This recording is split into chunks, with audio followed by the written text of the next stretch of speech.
todos amigos y bienvenidos a una nueva edición de Te lo cuento. Mi nombre es Jorge Torres Jagger y antes de pasar a la lectura del episodio número 22, el último de este 2025, quería agradecerles a muchas personas. Número 1, a ustedes por tomarse un tiempo de escuchar cada uno de los episodios publicados, siguiendo por Carlos Santamaría de Nectandra Ediciones, quien me ha apoyado desde el inicio de este proyecto, al igual que Amos León de Paloma Ajena. También a las editoriales Mesa Redonda Editorial, Bisonte Editorial y Narrar Editorial, quienes también han apostado por este proyecto. Feliz 2026 y que todos sus objetivos se logren. Ahora sí, pasamos con la lectura del texto Crónica del coeficiente intelectual de Ignacio Villarán.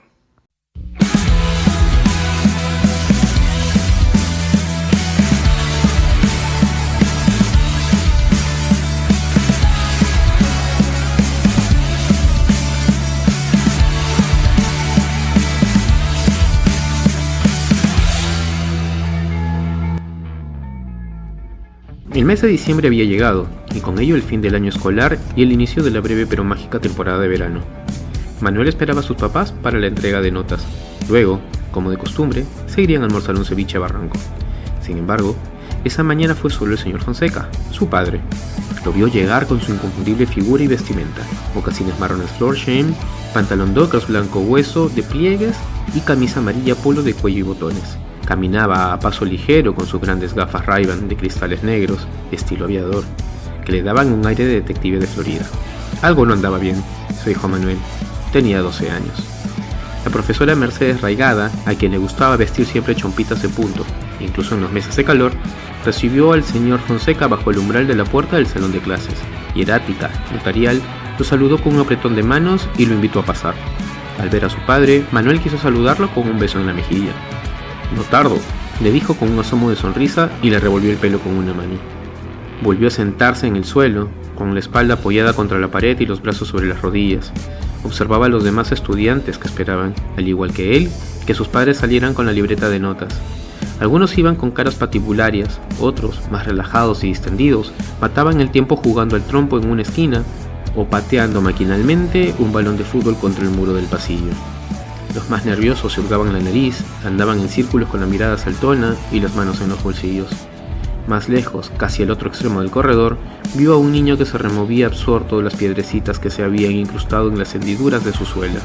Realizaba esta tarea con sumo deleite, abstraído del mundo que lo rodeaba.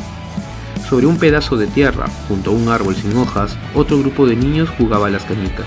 Golpeaban las pequeñas esferas de cristal con la uña del dedo gordo o corazón. A veces con el índice, dependiendo de la fuerza y velocidad que le quisieran darle. A mayor distancia, corazón. Lecheras, cholones y ojos de gato rodaban y chocaban entre sí como pequeños planetas en un universo ingrávido y caótico. Tac, tac, tac. El chico de gafas y pelo al rape cogió la canica que había ganado con 3 toques seguidos. Golpes secos, precisos. Tenía un hermoso color amatista. La metió en su bolsita de lona, engrosando ya su generosa colección y continuó jugando. Pocos se atrevían a retar a aquellos que tenían las alforjas más grandes y pesadas. Las exhibían como hacen los cazadores con sus collares de cuentas, hechos con los dientes de las fieras a las que han matado. Al rato pasó un estudiante feliz. Su rostro alegre contrastó con aquel paredón de tristes niños de mirada desangelada. Agarrado de la mano de sus padres, se columpiaba como un mono de feria, acaso regocijándose por lo adelantado ante la idea del premio prometido por sus buenas calificaciones.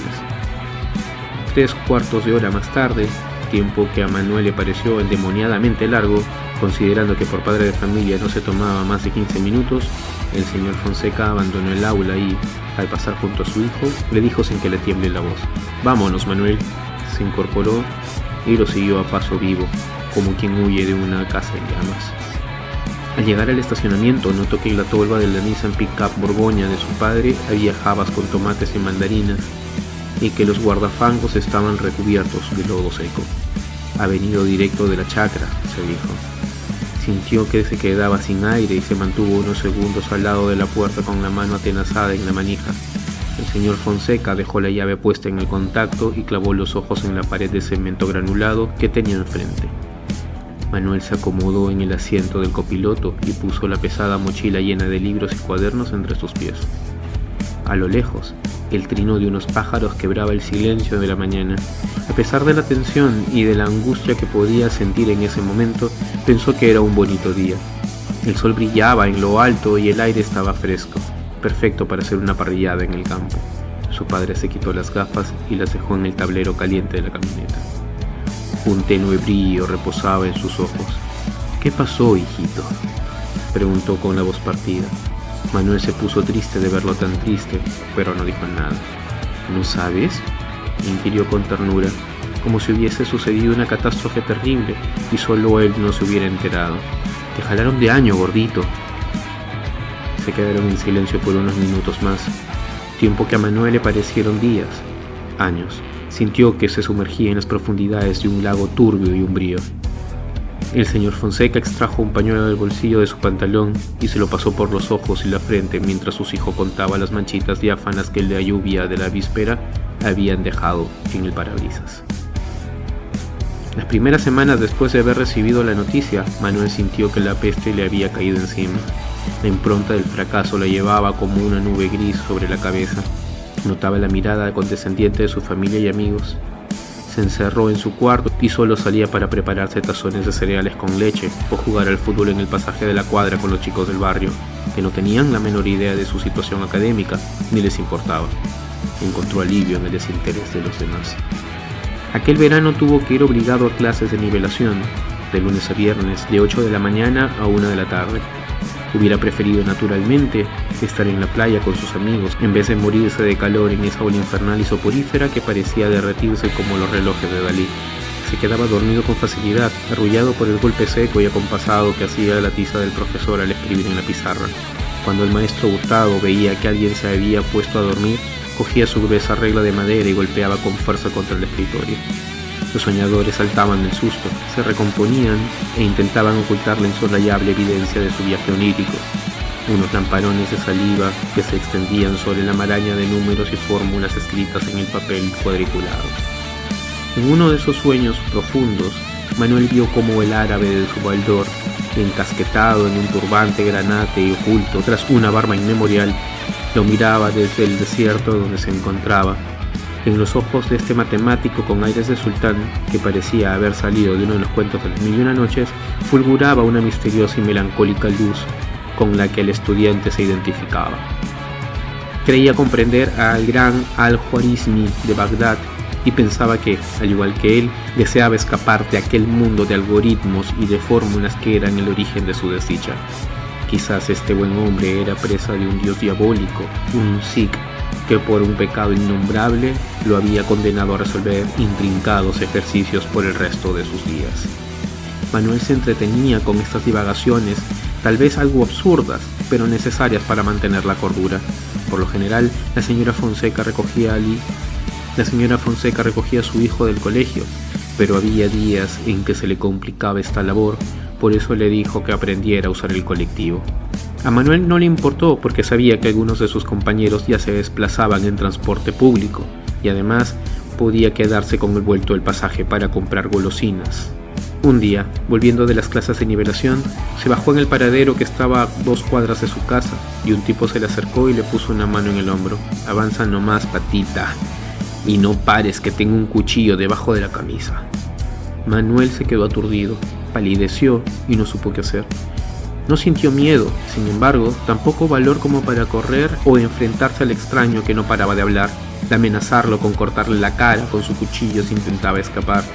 Después de caminar unos 10 minutos en dirección contraria a su casa, llegaron a una callecita despoblada en la zona pobre del distrito. En ciertos barrios de la ciudad, una cuadra podía separar la pobreza de la holgura. Entraron en un callejón penumbroso. «Sácate las tabas, causa, y lo que traigas en los bolsillos», ordenó con voz trasnochada. Olía a orines y excremento. Un perro flaco y sarnoso revolvía el hocico en la basura. Se sentó sobre el suelo de tierra tibia, se quitó las zapatillas, unos botines blancos Nike que su abuela Hortensia le había comprado en polvos azules, y se las entregó con notable sufrimiento. Rebuscó en sus bolsillos y le dio las pocas monedas que traía. «Ahora quédate acá un rato y después sales. Si veo que te disparas antes, te mato, chibolo reconcha tu madre». Obedeció. Permaneció sentado cerca de 1 hora, luego se levantó con terror y salió de aquel lugar infecto. Desorientado y confuso, caminó pegado a las paredes, sobre la franja de sombra que el sol a las 2 de la tarde proyectaba en la acera. El asfalto caliente le quemaba las plantas de los pies desnudos. Al verlo en esas fachas, descalzo, sucio y con el rostro desencajado, una señora le preguntó si se encontraba bien. Manuel asintió con la cabeza. «Te han robado, ¿no?». Se quedó en silencio mirando el suelo, avergonzado. «Ven, camina conmigo hasta la avenida. Por aquí hay mucho choro». Tras andar unos minutos se dio cuenta de que estaban cerca de su casa. Reconoció las copas de los picos de la Pedro de Osma. Descollaban entre los tendales de las azoteas y las edificaciones de ladrillo a medio construir. Un gallinazo atravesó el cielo como un pedazo de noche. Se alegró de ver aquellos árboles centenarios que, como la Cruz del Sur a los marineros, guiaron su camino de regreso. Ya no había bolsas de basura tiradas en las esquinas, ni perros sarnosos correteando mototaxis. «Pero puedo seguir solo, señora», dijo, algo más sosegado. Ella sonrió maternalmente. De un descascarado monedero de cuerinas sacó una moneda de 1 sol y se la entregó. «Para que te compres un refresquito, hijo». «Muchas gracias, señora». Al llegar a su casa, encontró a su mamá de espaldas ante el mostrador de la cocina. Preparaba una limonada. En la pequeña oquedad del exprimidor colocaba la mitad de un limón y lo aplastaba hasta sacar la última gota. Con un cucharón de madera, removía la jarra con abundante hielo y probaba el brebaje dando un sorbo sonoro. «Le falta azúcar», se dijo para sí, mientras que entrecerraba los ojos y fruncía el rostro por las acidez del cítrico. Silvana, la chica que ayudaba en la casa, lavaba los platos y los colocaba en el escurridor de manera maquinal. Se pasó un secador por las manos húmedas, cogió una manzana de la canasta de frutas, la peló y la picó en pequeños cuadraditos. Una panza de 6 meses asomaba bajo su delantal. Tenía 19 años. «Hola, ¿y tú? ¿Recién llegas?». Manuel no contestó. Tenía los ojos extraviados. A su madre le tomó unos segundos darse cuenta de que estaba todo transpirado, con la ropa sucia y sin zapatos. Sus pies desnudos estaban barnizados de hollín. «¿Qué pasó?», vociferó mientras se llevaba la mano a la boca, en señal de asombro. Manuel pareció balbucear. «Me asaltaron», anotó con voz trémula. Su padre y su hermana Fernanda, de 9 años, estaban almorzando seco con frijoles en el comedor. El olor del arroz recién graneado y la carne bañada en salsa de culantro se extendía por toda la casa. «¿Quién? ¿Dónde?», dijo furioso el señor Fonseca, entrando como un toro en la cocina con la servilleta de tela puesta en la camisa. «Ha sido mi culpa. Yo le dije que comenzara a usar el micro. Está muy chico todavía», dijo su madre, y se acercó a Manuel y lo abrazó. «No te preocupes, mamá, si no pasa nada». «No te preocupes, mamá, si no pasa nada. Está bien que tome su micro, que se acostumbre», dijo su padre. «Yo a su edad». «¿Estás bien, hijito?». «¿Estás bien, hijito?», preguntó su madre. «¿Dónde fue?». «¿Dónde fue?», tronó el señor Fonseca. «Aquí cerca», respondió. Fernanda seguía zampándose cucharadas de arroz y de carne, indiferente al pequeño suceso familiar. Silvana le dejó la manzana picada a un lado y la roció con un poco de miel de abeja. «Termina primero tu plato para que puedas comer el postre», dijo la muchacha. La niña bailó sobre su silla, agitaba los brazos en el aire, sus ojos brillaban de alegría. Manuel quiso decir algo, pero antes de poder pronunciar palabra, su padre le tomó el brazo y lo arrastró hacia la camioneta. Dieron vueltas por todo el barrio buscando al ladrón. En cada esquina le preguntaba: «¿Ese de ahí?», y señalaba con el dedo a los sujetos que encajaban con la confusa descripción de su hijo. Estaba loco de ira. Tenía el rostro moteado de gotitas de sudor y bajo las lunas pintadas de sus Ray-Ban escondía sus ojos ígneos. A Manuel le hubiese gustado ser más como él en ese aspecto, temerario y valiente como un oso. Quizás por eso en el fondo lo admiraba tanto. Era todo lo que él no. A raíz de aquel primer encuentro con la delincuencia, tuvo que cambiar de ruta para ir al colegio y regresar a su casa. Demoraba un poco más, pero el recorrido era amigable. Para evitar llamar la atención de los choros, comenzó a vestir con ropa vieja y gastada. Incluso llegó a ensuciarse la cara con un poco de tierra para aparentar un aspecto marginal. Nunca más le robaron, y se acostumbró tanto a esa vestimenta que a veces olvidaba cambiarse, hasta que el grito de su madre se lo recordaba. Después del vacacional, se juró nunca más volver a pasar por algo parecido, y menos aún repetir el año. Su ingenuidad y desinterés por las materias que enseñaban en el colegio lo habían arrastrado a este infortunio, aunque con el tiempo agradeció lo sucedido, ya que ese nuevo año conoció a grandes amigos.